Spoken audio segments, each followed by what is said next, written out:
নমস্কাৰ বন্ধুসকল, আপোনালোকক সপোন যাত্ৰা চেনেলটোলৈ স্বাগতম জনাইছো। আজিৰ কাহিনী এটা গাঁৱৰ সাধাৰণ মানুহৰ জীৱনৰ ওপৰত, যিয়ে সৰু সৰু পদক্ষেপৰে নিজৰ জীৱন সম্পূৰ্ণৰূপে সলনি কৰি পেলায়। ৩০ বছৰীয়া ৰঞ্জিত এজন সাধাৰণ লোক আছিল। গাঁৱৰ এখন সৰু ঘৰত তেওঁ বাস কৰিছিল। পিতৃৰ মৃত্যুৰ পাছত ৰঞ্জিতৰ ওপৰত পৰিয়ালৰ সমগ্ৰ দায়িত্ব আহি পৰিছিল। এজন বুঢ়ী মাতৃ, এজন সৰু ভাই আৰু ঘৰখনৰ লগত লাগি থকা খেতি, ইমানেই তেওঁৰ জীৱনৰ জগত আছিল। ৰঞ্জিত এজন পৰিশ্ৰমী আছিল, কিন্তু তেওঁৰ পৰিশ্ৰম আছিল অসংগঠিত। কেতিয়াবা বহুত কাম কৰি পেলাইছিল, কেতিয়াবা দিনৰ বেছিভাগ সময় এলাহত গৈছিল।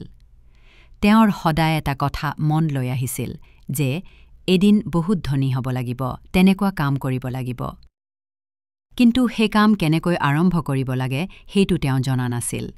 এদিন গাঁৱৰ পুৰণি শিক্ষকজনৰ লগত কথা পাতি থাকোঁতে শিক্ষকজনে মৃদু হাঁহিৰে ক'লে, ৰঞ্জিত, ডাঙৰ পৰিৱৰ্তন একে দিনত নহয়। প্ৰতিদিনে অলপ অলপ পৰিশ্ৰম, অলপ শৃংখলা, তাতেই চমৎকাৰ হয়। এই বাক্যটো ৰঞ্জিতৰ হৃদয়ত কিবা এটা স্ফুলিত জ্বলাই গ'ল। তেওঁ সিদ্ধান্ত কৰিলে প্ৰতিদিনে অন্তত ১ ঘণ্টা নিজৰ উন্নতিৰ বাবে দিবই লাগিব। প্ৰথমতে তেওঁ তেওঁৰ খেতিত এটা সৰু অংশ নিৰ্বাচন কৰিলে আৰু সেয়া পৰিচ্ছন্ন কৰি সঠিকভাৱে খেতি আৰম্ভ কৰিলে। তেওঁ প্ৰতিদিনে মাত্ৰ আধা ঘণ্টা সময়হে অংশৰ যত্ন ল'বলৈ ধৰিলে। গছত পানী দিয়া, আগাছা উলিয়াই পেলোৱা আৰু সঠিক সময়ত সাৰ প্ৰয়োগ কৰা। মাত্ৰ ১ মাহৰ ভিতৰত সেই অংশটো হ'বলৈ গছপালিৰে ভৰি গ'ল আৰু ফল ওলাবলৈ আৰম্ভ কৰিলে। এই সাফল্যত তেওঁ ভাবিলে, যদি মই অলপ অলপ কৰি বাকী খেতিও এইদৰে কৰোঁ, তেন্তে বছৰৰ পিছত মোৰ জীৱন সলনি হৈ যাব।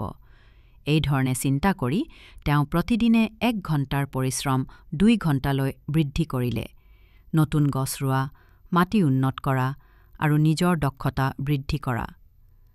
এতিয়া তেওঁ ইউটিউব ভিডিঅ' আৰু কিতাপৰ সহায়ত আধুনিক কৃষি পদ্ধতি শিকিবলৈ ধৰিলে। ৬ মাহৰ ভিতৰত খেতিৰ উৎপাদন বৃদ্ধি পালে। গাঁৱৰ মানুহো তেওঁৰ খেতিত আহি খেতিৰ পদ্ধতি শিকিবলৈ ধৰিলে। এদিন এখন ক্ষুদ্ৰ কৃষি প্ৰতিষ্ঠানে তেওঁৰ ফল কিনিবলৈ আহিল আৰু তেওঁক নিৰ্দিষ্ট মূল্য দিব বুলি জনালে। ৰঞ্জিত সহমত জনালে। প্ৰথম বিক্ৰীত তেওঁৰ উপাৰ্জন আহিল ৩,০০০ টকা। এটা সৰু অংশ, কিন্তু ৰঞ্জিতৰ বাবে এইটো আছিল অলপ পৰিশ্ৰমৰ প্ৰথম ফল। পইচাটোৰ অলপ অংশৰে তেওঁ নতুন বীজ, নতুন যন্ত্ৰ আৰু বাকী অংশৰে মাতৃৰ চিকিৎসা কৰিলে।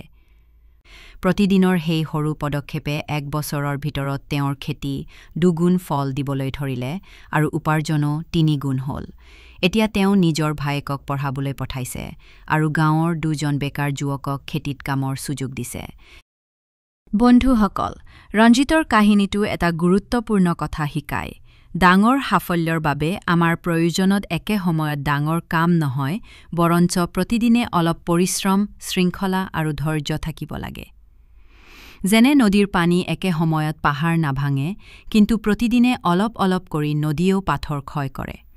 ঠিক সেইদৰে যদি আপুনি প্ৰতিদিনে নিজৰ লক্ষ্যৰ বাবে অলপ সময় দিয়ে, তেন্তে কিছুমান মাহ বা বছৰৰ পিছত আপুনি আপোনাৰ জীৱনত চমৎকাৰ পৰিৱৰ্তন দেখিব।